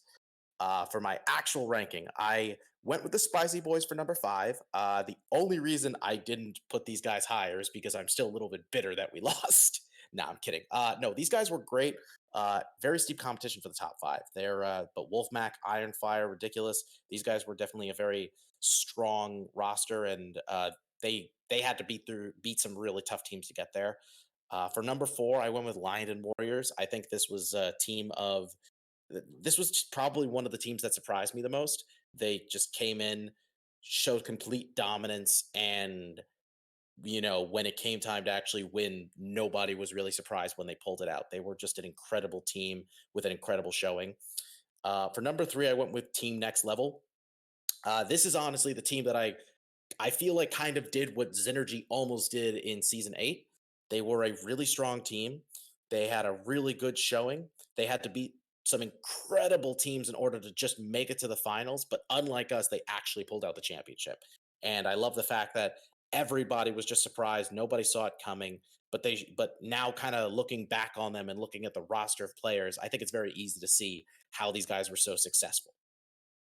Number 2 was Hearthstone Academy. I was very tempted between seasons 15 and season 10, but I ultimately went with season 10. If I had played during season 5, I probably would have done what everybody else did and put that on here. But I think their season 10 run was pretty incredible all the same. They were very anticipated and still had quite a tough road ahead of them, but it's Hearthstone Academy. They did what they did what they normally do. And then my number 1 team I had is 4th and Inches, mostly for the fact that I think this was one of the most stacked teams I've seen in THL, and I also think that they had one of the most incredible runs as far as as far as the success they had, the teams they had to beat, and just the what's the word I'm looking for? Like kind of the enthusiasm everybody had for them, like just what a beloved team they were. I can't think of a team I was more happy for to see win just purely from the people on it and from how well they were playing. So yeah, 4th and Inch is number 1 for me. Nice. Okay. Also, I just realized how funny it is that the team name is 4th and Inches, and they won a tie Yes, that's true. in finals. I don't know That if is anyone ever very knows. appropriate. Now that you That's mention it. fantastic. If anyone ever pointed that out before, it's pretty funny. We should have, honestly, but I don't think anybody did during the championship special. I'm pretty sure. Yeah. All right. Honestly, So, go for it. So I'm sorry. yeah, for my top 3, I've got the same as MMI because I went and looked, and I think pound for pound, it's really hard to take it away from season 5 HSA for number 1. I'm starting off from the top. Just and season 10 for third. I was on the Team Rank 5 season 4. I feel like it's pretty deserving at number 2. Just the team was firing on all cylinders. The work got put into the lower seeds by everyone who was working outside the team, and for lack of better words, the higher seeds were just vibing on the meta. Basically, it was just clicking like, I don't know. It just felt so good. Like there were some times toward the end where I'd like get together with Parker, and Loaded Lux honestly was just on an island and just an insane player in the 3 seed. We kind of left him alone. But yeah, Parker and I would work together a little bit at the end, sort of test out stuff with Aggro Shaman, and ended up coming to the conclusion that we wanted to ban it. You and many other people that season. Yeah, it was. Yeah.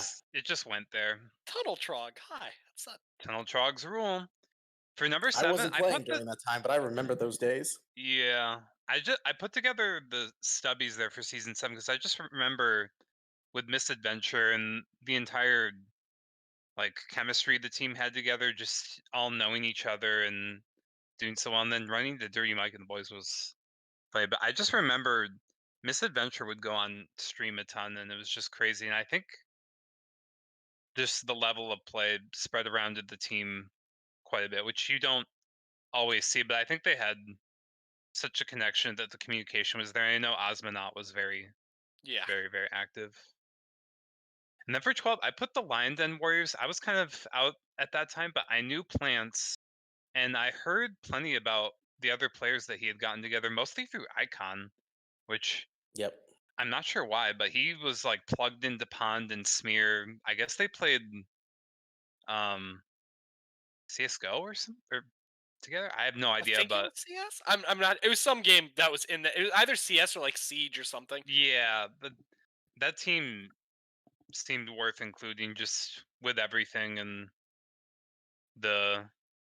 everyone who they put together there. And then similarly for honorable mentions, I threw in Thermic Whims because they had such a good season there that didn't quite work out. And also Serenite Pain Gang for season 12 because it really seemed like they finally clicked through there after going strong together for a couple seasons there, and just so many strong names on the roster and in kind of the orbit of people hanging out in Serenite Pain Gang that like maybe we're never really crushing it record wise, but just really solid and just like kind of one of those teams that good support creates an orbit around them and a lot of people hanging out to contribute. Yeah, absolutely. Agreed. So that's it for me. I definitely felt bad for Thermic Whims because like they pretty much were the same boat as Golden Wisps. They were awesome. Where they were like, they were a beloved team. They were stomping everybody, but then when it got to playoffs, something happened and suddenly they were knocked out. And in both teams' cases, it happened 2 seasons in a row, which was really unfortunate because and fittingly enough, it was like for Thermic Whims, it was for Golden Wisp, it was first HSA, and then they ironically enough got beat by the Thermic Whims. And then for Thermic Whims, they lost to Xynergy one season in season 8, and then they lost to Team Next Level season 9. So it was just like they could not catch a break, just having like these underdog teams take them down. Yeah, playoffs are exciting. Like a few draws are different, and just the entire history of the league is different. The whole legacy is different. Who knows? Like HSA was in 4 finals, but the median result is not that we won all 4. So it just goes to show playoffs really are wild. And there are great teams that didn't make it, and you know, they deserve a mention, and that's why we're mentioning them, I For guess. sure. Yeah. Well, Absolutely. it's like we said with seasons 5 and season 15. Both were seasons where it's not like people didn't expect the team to do well, but by the time they won the championship, it was definitely a surprise for people. You know, people were Yeah. definitely caught off guard in a very exciting way. Yeah, definitely. All right. Well, that leaves me with my couple of picks that I have here, as well as finally getting to talk about the one team in the history of THL who was robbed of a championship more than any other. So we'll get into that story, but first, we're going to go through my list before we get to my honorable mentions. In the first place, I had HSA's season 10 team. I'm going to be honest with you. For the top 3 positions, I just used a randomizer. I think that they're all equally very strong, very, very good storylines behind them. I think HSA season 10, HSA season 5 are a coin flip for which storyline is better. The rookies powering through all the way to the finals, or the established team coming back to do it again. Both of are great storylines. So I kind of coin flipped them. I knew I was going to put Archon Storm in the 2. I think Archon Storm was such a revolutionary way to go about the THL process. Their team building was that first iteration of those really powerhouse teams that you saw, of have a really strong player in the 1, 2, 3, and then people that are coachable in the 4 and 5.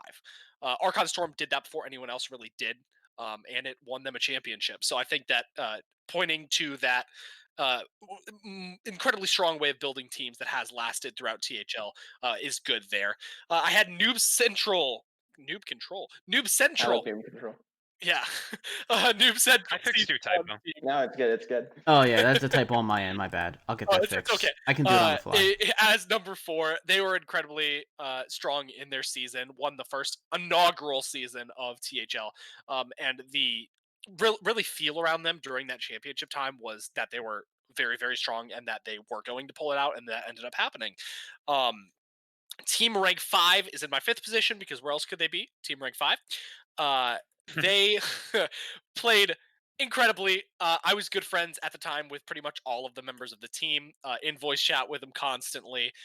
I know how strong of players they were, and really how strong of community members they were. I mean, we've got Mange in the Hall of Fame for captains. We've got Cassidy in the Hall of Fame for players. MV Parker in the Hall of Fame for players. Slimsch in the Hall of Fame for players. Like, their echelon of talent that they had, and content that they brought to the league was on a different level, and I think that they definitely deserve that 5th spot there. Before I get to my honorable mentions, I would like to mention some people that have really impacted Tavern Talk, as it were. Jack Sox, or Esad Note, as some of you may know him, was the originator of Tavern Talk. He did a fantastic job with content throughout his career in THL. But creating Tavern Talk was one of those things. So thank you to Jack Sox, to Esad Note very much for allowing us to do what we're doing today and getting us to the point where we can have this 5-year anniversary celebration. And Slimsch was actually on the first iteration of Tavern Talk as well. Who's your other co-host? There's one other co-host, wasn't there? Cassidy, yeah. It was Slimsch, Cassidy, and Jack Sox, and they were the team for a very long time, put in hundreds of episodes of Tavern Talk, and did a fantastic job. So thank you to you guys. If you want to see any of those old shows, just for nostalgia's sake, they are available on the YouTube channel at Team Hearth Legends on YouTube. So without further ado, we're going to get into my honorable mentions. So I had Team Golden Wisp, the season 6 iteration of the team, just as MMI had as well, and for pretty much the same reasons, actually. So I'm just going to defer to what MMI said earlier. Very, very strong team, especially in the 1 seed there. And now we had come to Team Avatar from season 3 as my last honorable mention. So the story of Team Avatar is a long one. We begin with myself captaining. I had just gotten accepted as a captain after being denied for 2 seasons in a row because I was too young. And I was very excited to captain. I was pumped. I brought my favorite show, Avatar: The Last Airbender, into it. I knew that was going to be the team name. And I found these guys called G-Nets and Pumbaa's BFF. And G-Nuts and Puma's BFF were a ragtag group of strangers who just basically ended up on my doorstep. G-Nuts was a retired Yu-Gi-Oh player, now plays Yu-Gi-Oh again. I had played Yu-Gi-Oh for a long time. One of our other teammates I knew from Yu-Gi-Oh, YGO Adam. And then Zabger rounded us out in the 5 seed. We were all ranked unanimously last in every power ranking and Tavern Talk host power ranking at the beginning of the season. Goodness gracious. Unanimously last, everyone. No one had us above last. Because they didn't know who we were, and we were like 500 PR under. So we ended up playing pretty awfully in the beginning of the season. Like, pretty bad. And I had to replace someone. So I replaced someone, I put Zabger in the 5 seed instead, and we didn't lose from there. We kept winning. We got our way into playoffs very closely into playoffs, and everyone was like, oh, okay, so they're just gonna lose in the first round of the playoffs. Like, of course they are. They were ranked unanimously last. It's cool they made playoffs. That's awesome. And then we didn't lose in playoffs. And then we went to the second round of the playoffs. Everyone was like, they're gonna lose. It's fine. It's over at this point. And I said, but then we didn't lose in the second round of the playoffs, and everyone was very confused, didn't really know what was happening. Then we went up against Team Supreme. Now, Team Supreme was the unanimous favorite throughout the entire season to win this championship, which they did end up happening, because they had Dear Jason and this 5 seed on their team that was just tearing up the competition. Nobody knew where he came from. He was a completely new player. Hero. A very, very mysterious player in the 5 seed called Sneaky Hero. Actually, originally, the SHL was going to be the Sneaky Hero League, but that idea got shut down for reasons that I'm about to delve into. So, Sneaky Hero was a 5 seed that nobody knew anything about. He'd never communicated in Facebook. He'd never communicated in any of our channels of communication. He only set up match times with his opponents and never at the same time as the 1 seed, Dear Jason. So everyone was just like, oh, okay, that's fine. It's like they probably don't play at the same time. It's whatever. And then all of a sudden, Dear Jason and him had a match one week, and the match times got switched, and we were like, well, that's weird. Why did they just switch their match times? And it was a perfect swap. It was like he was going to play at 6 a.m., Dear Jason was, and Sneaky Hero was going to play at 9 p.m. But, no. Sneaky Hero now had to play at 6 p.m., and Dear Jason had to play at 9 p.m. And we were like, oh, well, that's a little bit strange. What's going on there? Everyone disregarded it. Nothing was happening. But then Sneaky Hero was exhibiting a level of play that was almost to a professional level. By the way, Dear Jason was a semi-professional to professional player at the time. Almost to a professional level, going back over the replays, refused to play on stream multiple times, and other interesting tidbits. So there was a conspiracy theory that was formed in the community of Team Hearth Legends that Sneaky Hero was in fact Dear Jason, and Dear Jason was in fact Sneaky Hero, that they were one in the same person. Absolutely blew everyone's mind. And then mysteriously, after this information leaked, in the finals, there was a substitute 5 seed. All of a sudden, Sneaky Hero wasn't going to play. And it might have been because one of the members was planning on tracking the IP of Dear Jason to see if Dear Jason and Sneaky Hero were playing on the same IP address. And then all of a sudden, there was a substitute in the 5 seed. And all I'm saying is, Team Avatar did lose that, but they definitely deserve the honorable mention. Oh my god. For sure. The crazy thing is, there are so many stories from THL's history that we could talk about. That is probably the one that is most worth sharing. Definitely. It's definitely a fun one, That's and a I'm going banger. to continue to try to find a document that MMI deleted off of the board Google Yeah, Doc. it's not on the board Google Doc, I hate to say, but while cleaning out the board Google Doc, I saw the evidence dump for this conspiracy theory, and it did not sound like much of a conspiracy, or, well, it wasn't very underground, so to speak. There was a lot of evidence. I am personally a believer. I came in, I'd heard a lot of memes about Sneaky Hero. I didn't know who it was. I was like, what's the story? And I stumbled upon this document, and I must say, the story Leumer tells is pretty much perfectly accurate. So who Also knows what would important have to note, happened?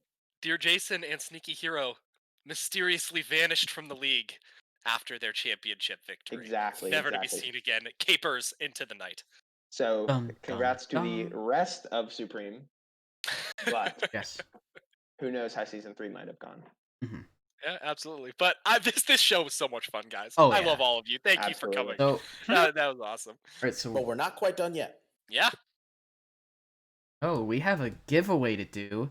So, Ooh. for those of you who are in chat and haven't already done so, you type in !anniversary. I'm going to write your name on my list that I will eventually get a randomly generated name from. I will give, a couple more minutes. I'll wait 2 more minutes before I go ahead and do it. So go ahead and get your anniversary hashtag, !anniversaries in the chat. And I will throw you all in here. I see Leumer is on it. Oh yeah, I'm waiting Yeah, to get picked so so the- they can we're call allowed it to be rigged. part of it. I thought we're not allowed. I don't know if we are or aren't. Or are we? Rigged. Mock, we get a ruling from Mako Mako, on can we that. get a ruling on this? Doctorfeesh, what is getting given away? So we are giving away 10 Dark Moon Fair packs. So 10 packs of the upcoming expansion. Whoa. If I played Hearthstone, I would be typing !anniversary in chat right now. Yep. Right now. Right 10 free now. Hearthstone packs? That's Yeah. crazy. That's like almost half a pre-order. That is Exactly. Yeah, that's a decent chunk. So Well, you 10 definitely packs. definitely They'll be want to good enter packs for for sure. this. Good packs for sure. Yeah, and MMI Yeah, keep for calling sure. it a word that we're not Oh, supposed to say. are these payable? So it's only Dark Moon Fair packs, right? They're not It's all payable in any good. other kinds of packs? No, I think it's only Dark Moon Fair packs. Okay, Yeah, cool. $10 a packs.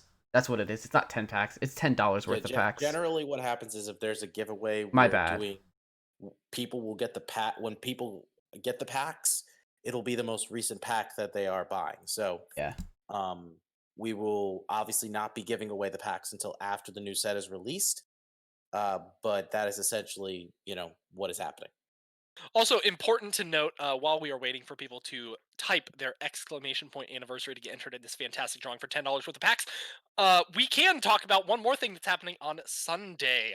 We are having a THL anniversary tournament. Does anyone have any more information on that? I believe. No, I don't have anything offhand. Give me 1 second. I will find the information right now. Also for Okay, the fifth Sunday anniversary tournament, the THL 5th anniversary tournament is going to be a double elimination conquest style open deck list tournament. Bring 4 decks, 1 deck will be banned. Best of 5s.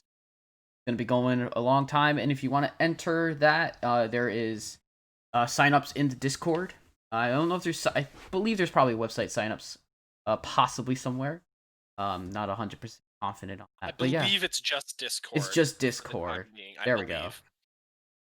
Yeah. Yeah. But it starts at 12 p.m. 12 p.m. Eastern. 12 p.m. Eastern. Check in Yes. at 11 p.m. If you Yeah. go to the 5th AM. anniversary tournament channel, Yes, the you'll find it. Battlefy is Battlefy pinned. link. Awesome. Yeah. Also on Sunday, I imagine are finals matches. If there's any Watching if there's any finals matches, we're gonna try and weave them in. Because those are super important for Legacy finals. Yeah, absolutely. Incredibly important. Yeah. Prizing structure for the tournament is very appetizing as well, with first place taking home a whopping 40 packs of the Dark Moon Fair. Ooh, that's actually pretty much an entire that lower end is expansion. That is the prize. legitimately All right. almost an entire pre-order, which Cool. is fantastic. All right, so I'm gonna go ahead and I'm gonna draw the winner. Don't believe I saw any other. I'm gonna quickly scan chat. Because Mako didn't say anything, I'm gonna assume I'm gonna win these packs, right? Well, if that's the case, then hold on a second. Okay, so I'm gonna take the person who got number 1 on. I accidentally did a list randomizer, but I'm gonna take the number 1 person on the list, which means that Lefty 2111 wins the packs. Ooh, Lefty. congratulations, Lefty. Enjoy your packs. Use them well. I know you Yep. tend to use the Hearthstone cards pretty well. So Yeah, Lefty's a great player, long-time player. He's a Congrats, long-time Lefty. DM. He's a long-time Dirty Mike and the Boy player. Shout outs to him. And captain of Tan Pan Surf Slam. Yes, captain of TPSS.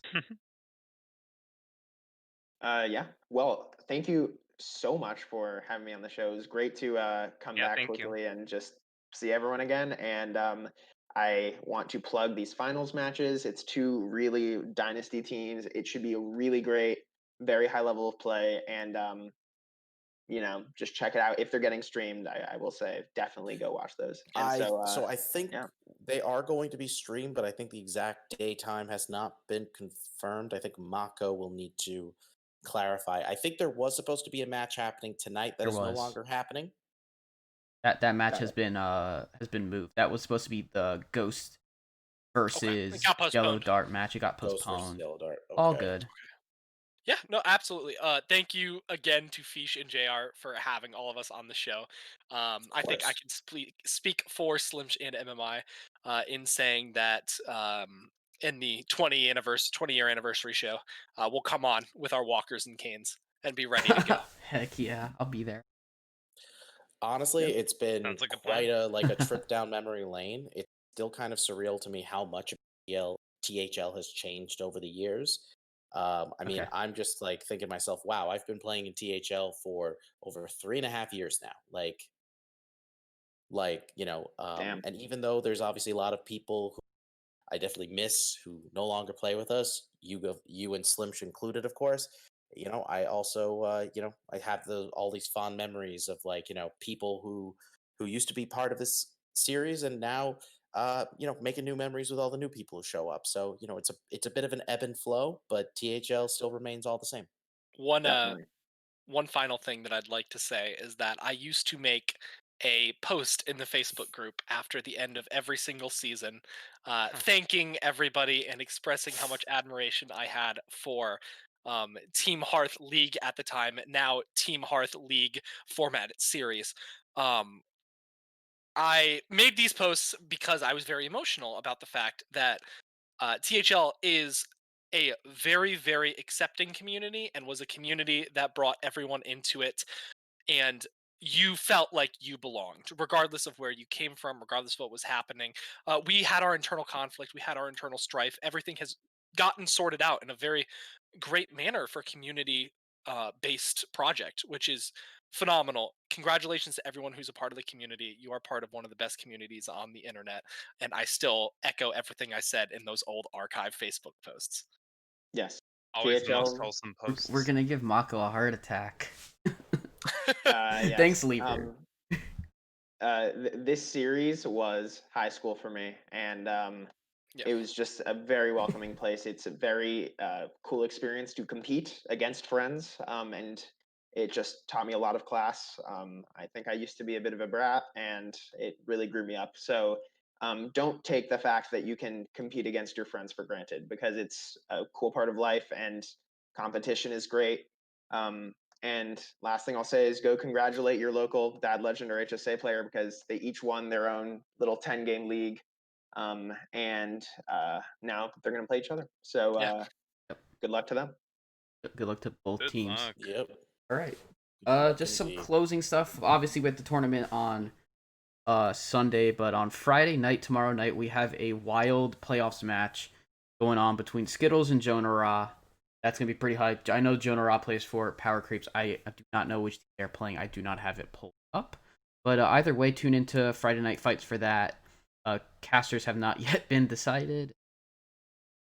We'll be there. Saku's the best op in the world that we have.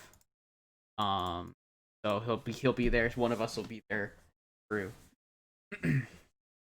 Yeah. Again, thanks. Yeah, no, Nice.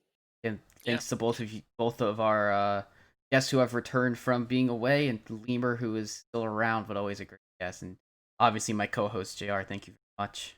Of course. I mean, I'm glad we were able to make this as momentous, as momentous as we wanted it to be. So very thrilled with how this turned out. So thank you guys all for the assistance and really helping to make this the fantastic show we all wanted it to be. Thank you, everyone. Yeah, this is special. Thanks. Absolutely. We will all, at some point, see you guys later. Much love. Thank you for joining us on Tavern Talk. Take care, everybody. Bye. Bye.